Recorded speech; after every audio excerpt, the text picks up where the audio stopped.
Hello दोस्तों, भवानी भक्ति channel में आप सभी का स्वागत है। युद्ध समाप्त होने के बाद रावण के महल में मातम का माहौल था। सभी रानियां दुख में डूबी थी।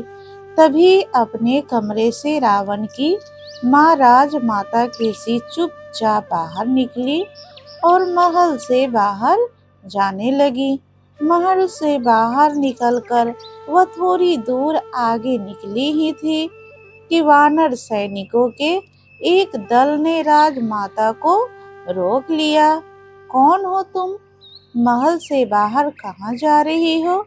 वानर दल ने पूछा। राजमाता के जवाब न देने पर उन्होंने राजमाता को भगवान राम के पास चलने को कहा। भगवान राम तभी लोगों के बीच बैठकर कुछ विचार विमर्श कर रहे थे। वहां लक्ष्मण और रावण के भाई विभीषण भी साथ बैठे थे।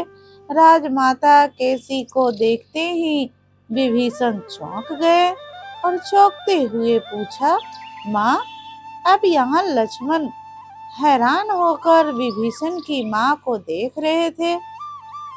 लक्ष्मण ने प्रभु राम से कहा, इन वृद्धा को देखिए, इनका कोई भी वंशज नहीं बचा, लेकिन यह अभी भी जीना चाहती है, इसलिए भागने का प्रयास कर रही हैं।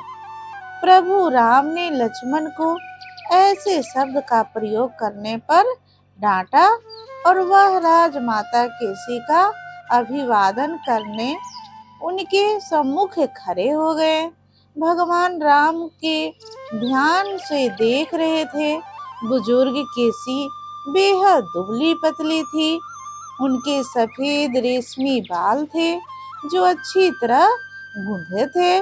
उन्होंने सुंदर वस्त्र पहन रखे थे और हाथ पांव एक महारानी के समान नाजुक थे। आखिर वह लंकापति रावण की माँ थी। भगवान राम राजमाता केसी का मन स्थिति को समझने का प्रयास कर रहे थे। फिर प्रभु राम ने निर्ममता से कहा, राजमाता, इन सबके व्यवहार के लिए मैं क्षमा मांगता हूँ। आप और आपके महल की पूरी औरतें सुरक्षित हैं, इसलिए आप बिल्कुल ना डरें। मैंने वैसे भी लंका का भार विभीषण को दिया है, लेकिन आपका महल से अकेले बाहर निकलने का क्या प्रयोजन था? राजमाता केसी ने थोड़ी हिचकिचाहट के साथ बताना शुरू किया। राम, मुझे यह जानकर आश्चर्य हुआ कि आपकी पत्नी कहीं प्रलोभनों के बावजूद मेरे पुत्र रावण के आगे नहीं झुकी। मैं जीवित रहना चाहती थी ताकि मैं देख सकूं कि आप जीतने के पश्चात लंका के साथ क्या करते हैं। राजमाता केसी की बात सुनने के बाद प्रभु राम ने कहा, माता, आप बेफिक्र होकर महल में जाएं। विभीषण अब लंका के राजा बनेंगे और पूरी लंका की सेवा करेंगे।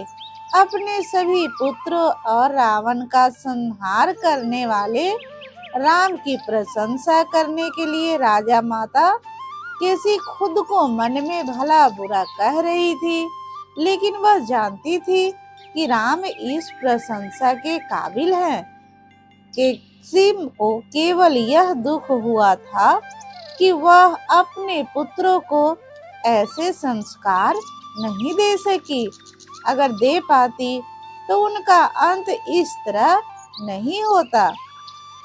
भगवान राम के निर्देश पर विभीषण ने लंका का राजपाट संभाल लिया।